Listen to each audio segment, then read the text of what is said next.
Em transmissão ao vivo pelas redes sociais, o deputado federal Bibo Nunes comentou a libertação do ex-ministro Anderson Torres após cerca de 4 meses preso. O deputado apontou que Torres foi preso mesmo não estando no Brasil no dia dos fatos de que é acusado e comparou um inocente que foi preso por cometer um crime em local onde ele não estava, enquanto o general G. Dias, chefe do GSI, estava no local in loco e está totalmente livre, jamais se cogitou sua prisão.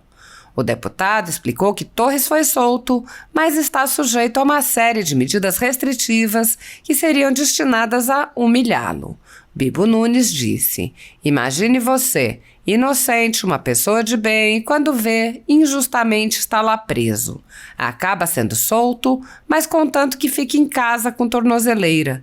Ele que foi ministro da Justiça, delegado da Polícia Federal, secretário de Segurança de Brasília. É muita humilhação." E parece que o STF, na pessoa do ministro Alexandre de Moraes, ao libertar Anderson Torres dessa maneira, está dando uma demonstração de força. Eu tenho a força, eu tenho o poder e coloco como bem quiser, como eu melhor entender. Isso é preocupante. Bibo Nunes relatou que sempre é questionado sobre a concentração de poderes nas mãos de Alexandre de Moraes. Ele disse: "As pessoas me perguntam, mas como pode uma pessoa ter tanto poder? São 11 ministros, ele decide tudo?" Eu confesso que também fico pensando, e os outros ministros? Por que só ele? Entregaram, ele é que sabe, ele que faz tudo? É muito poder para uma pessoa só. E os juristas de bem, que têm consciência do direito pleno, concordam comigo. Não tem como uma pessoa indicada por um presidente, sem ter legitimidade popular, ter todo esse poder. É muito poder, mas qual a sustentação para tudo isso? O deputado concluiu dizendo: "Então o Anderson Torres, com essa soltura, entre aspas e muitas aspas, está lá humilhado e o STF deu uma demonstração de força. Eu libero assim e olhe lá, ou então não libero. Essa é a verdade. Nada a comemorar." Assim como o ex-ministro Anderson Torres, milhares de pessoas estão sofrendo, muitas há anos, medidas arbitrárias e abusivas, sem chance de defesa ou acesso ao devido processo legal. A supressão de direitos afeta milhares de investigados nos inquéritos políticos do ministro Alexandre de Moraes, além de causar efeitos devastadores em suas famílias. Pessoas estão sendo tratadas como subcidadãos pelo simples motivo de terem manifestado apoio ao ex-presidente Jair Bolsonaro. Por expressarem suas opiniões, são alvo de CPIs, de inquéritos secretos conduzidos pelo ministro Alexandre de Moraes no Supremo Tribunal Federal, ou são vítimas de medidas arbitrárias, como prisões políticas, apreensão de bens, exposição indevida de dados, entre outras.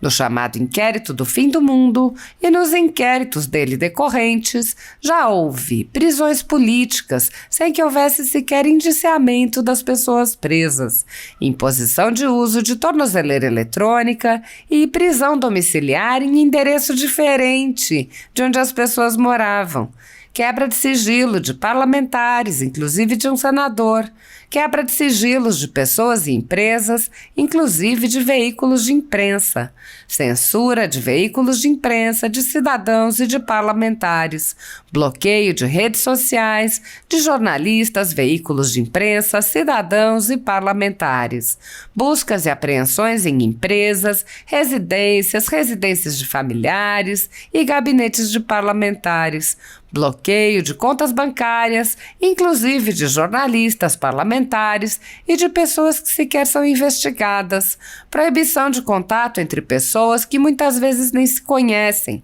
proibição a parlamentares de concederem entrevistas e de participarem de eventos públicos, intervenções no comando de partido político, prisões em massa, confiscos, entre outras. A totalidade da renda da Folha Política, assim como de outros canais e sites conservadores, está sendo confiscada a mando do ex-corregedor do TSE, Luiz Felipe Salomão, com apoio e aplauso dos ministros Luiz Roberto Barroso, Alexandre de Moraes e Edson Fachin. Há mais de 22 meses, todos os rendimentos do jornal estão sendo retidos sem justificativa jurídica. Se você apoia o trabalho da Folha Política e pode nos ajudar a continuar nosso trabalho, doe qualquer valor através do Pix, usando o QR Code que está visível na tela ou com o código ajude@folhapolitica.org. Há 10 anos, a Folha Política vem mostrando os eventos da política brasileira e dando voz a pessoas que o cartel midiático quer manter invisíveis. Pix ajude@folhapolitica.org. Assista. Alô, patriotas, tudo bem? Sou o deputado federal Bibo Nunes, sempre contra da oposição a esse desgoverno Lula, desse ex e futuro presidiário Lula. Hoje, o STF, o senhor Alexandre de Moraes, soltou Anderson Torres, depois de quase 3 meses presos. Muitas pessoas, veículos de comunicação, me perguntando, e aí, é um bom sinal? Está atenuando? Não. Soltar um inocente foi acusado de prisão por cometer um crime, foi preso por cometer um crime em local que ele não estava. Estava nos Estados Unidos, no exterior, enquanto o general Gonçalves Dias, chefe do GSI, estava no local. Em loco, está totalmente livre, jamais se cogitou sequer sua prisão. Uma pessoa de bem, de honra, de sentimentos, de respeito à família, não admite, em hipótese alguma, ser preso. Ser preso é a degradação de um ser humano que tem respeito pela família, pela sociedade, pelos valores que praticam o bem. Ele chegou à depressão, continua em depressão ainda, por esse fato. Imagine você, que é inocente, uma pessoa de bem, quando vê injustamente estar lá preso. E depois de mais de 100 dias, sei lá, acaba sendo solto, mas contanto que fique em casa com tornozeleira, em frente aos filhos. Ele foi ministro da Justiça, delegado da Polícia Federal, secretário de Segurança de Brasília. É muita humilhação. Me parece que o STF, na pessoa de Alexandre de Moraes, ao liberar a prisão desta maneira, está dando uma demonstração de força. Eu tenho a força, eu tenho o poder e coloco como eu bem quiser, como eu melhor entender. Isso é preocupante. E as pessoas me perguntam, mas como pode uma pessoa ter tanto poder? São 11 ministros, ele decide tudo. Eu confesso que eu também fico pensando, e os outros ministros? Por que só ele? Entregaram, ele é que sabe, ele é que faz tudo. É muito poder para uma pessoa só. E os juristas de bem, que têm consciência do direito pleno, concordam comigo. Não tem como uma pessoa indicada por um presidente, sem ter legitimidade popular, ter todo esse poder. É muito poder. Conseguiu ele. Mas qual a sustentação para tudo isso? Estou fazendo esta live aqui para responder centenas de pessoas que estão me questionando. Há pouco falei para um veículo de comunicação, será que isso dá tranquilidade para o PL porque não vai mais ter delação premiada? Não teria delação premiada. Anderson Torres não tem nada para falar contra Bolsonaro ou contra o governo. Bolsonaro, queira ou não, é uma pessoa séria, é um patriota. Tentam impingir crimes a todo momento, todo o tempo contra a família Bolsonaro. Até agora provaram o quê? Nada de provas. Esta é a realidade. Então Anderson Torres, com essa soltura, entre aspas e muitas aspas, está lá humilhado. E o STF dá uma demonstração de força. Eu libero assim e olhe lá. Ou então não libero.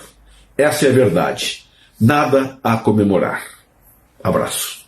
Primeiramente, agradecer esse momento tão sublime e tão importante para a defesa de todas aquelas pessoas que foram presas no dia 8 de janeiro. Um momento tão sublime para esses advogados que estão bravamente lutando aqui para que seja preservada a voz.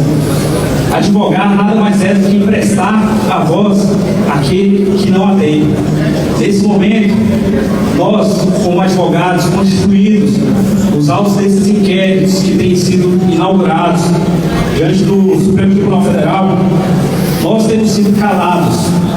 Nesse momento, até mesmo a sustentação oral, que é um momento peculiar, um momento sublime para a defesa, uma ação penal originária, onde não há direito ao duplo grau de jurisdição, seria garantido a todos esses presos, vez que não são pessoas que detêm fora de prerrogativa. Nesse momento, até mesmo a sustentação oral foi suprimida do processo. Nós estamos aqui em defesa da defesa, do direito de defesa, do direito do contraditório, e nesse processo nós temos visto que a nossa voz foi calada, nós fomos silenciados. As nossas petições, elas ecoam em um silêncio em que o julgador simplesmente, muitas vezes, as ignora. E isso é muito prejudicial a todos aqueles que estão diante desse processo. Por mais terrível, por mais complicado que seja um processo judicial, qualquer que seja o crime, todo cidadão tem direito de ser defendido e de ser ouvido. E nesse momento essas pessoas foram silenciadas por meio da mordaça que impuseram as defesas. Nós então trouxemos uma petição como um grito de socorro dos advogados, das famílias e também daquelas pessoas que estão presas, tendo direitos, prerrogativas violadas. Tem pessoas lá com câncer, tinham pessoas lá que usavam fraldas, tinham idosos, tinham mães com crianças menores de 12 anos e que continuam presas. A individualização da conduta, que também é necessária, até mesmo para a decretação de uma prisão, ela também não tem sido feita.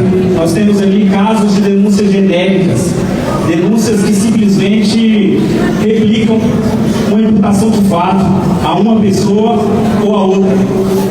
Isso é muito grave. Isso é muito peculiar em um processo em que tem como base a democracia.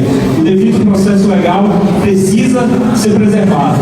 Essa Casa, o Senado Federal, a Câmara dos Deputados, que tem a competência de legislar, ela também, eu acredito que gostaria de ver as suas leis que são feitas aqui serem preservadas.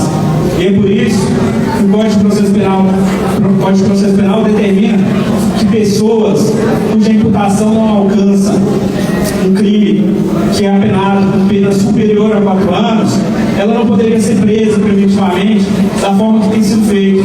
E tem pessoas ali que a imputação não alcança e que continuam presas à revelia da lei. E é diante desse cenário que nós nos encontramos. Esse momento de sustentação oral que nós trouxemos, todas essas violações, elas simplesmente foram violadas. Nós temos um caso de sustentações orais que foram feitas às 23h57. À meia-noite foi produzido um voto de 24 laudas. Eu pergunto, essa sustentação foi ouvida? Mais de 5 presos que fizeram ali suas sustentações. É justo, qualquer que seja o crime, que você seja julgado sem ser ouvido? O Supremo Tribunal Federal precisa refletir sobre essa situação e é por isso que nós trouxemos esse caso para cá, para que pudesse nos recuperar, nos devolver a voz, para que possamos emprestar ao nosso jurisdicionado aquela pessoa que é digna e que merece um tratamento digno diante da lei. Obrigado.